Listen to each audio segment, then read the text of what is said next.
We're in the Division of Political History's reference collection. Today I'm going to show you a couple of relics that are among the oldest objects in what we call the Association or the National History Collection.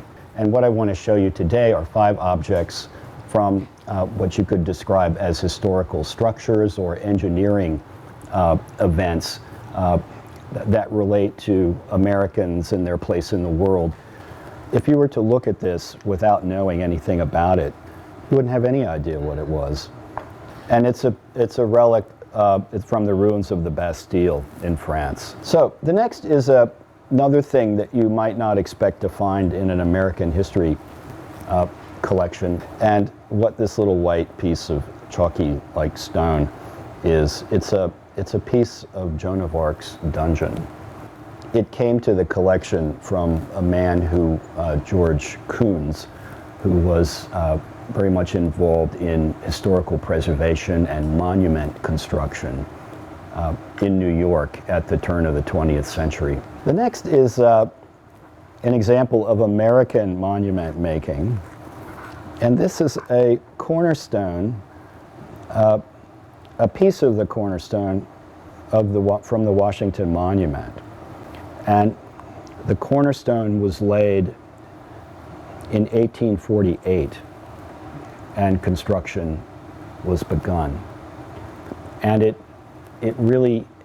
ended when they ran out of money in the 1850s. And so when you look at the monument today, you can tell by the course of stonework on it, which changes color about a third of the way up. You can tell where they stalled. And all during the Civil War and into the 1870s, it was just a stump. And so the 1880s saw the revival of a commission to finish the monument, to erect it to its projected height of 555 feet. And this last little envelope here, you can imagine my surprise when I was working one day in one of these drawers and this appeared and I read this. It says, "Wood from railroad tie, 1869, from completion of first transcontinental railroad." So this is a chip from what was thought to be the last railroad tie into which the golden spikes were driven at Promontory, Utah in 1869. And this was the symbolic wetting of the rails, the spanning of the continent, the completion of the transcontinental railroad. We've all seen that really well-known, celebrated picture of the workers on the locomotives who are facing each other as they're joining east and west. 3 weeks after that, this 8-year-old, Hart Farwell, was traveling over that railroad line with his mother.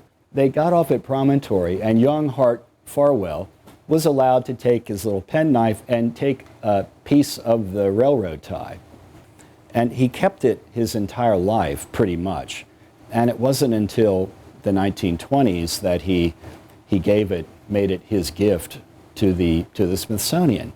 As odd or strange as some of these things may seem, they were collected by the museum, which I think tells you, about how people thought the past would be saved, an object at a time.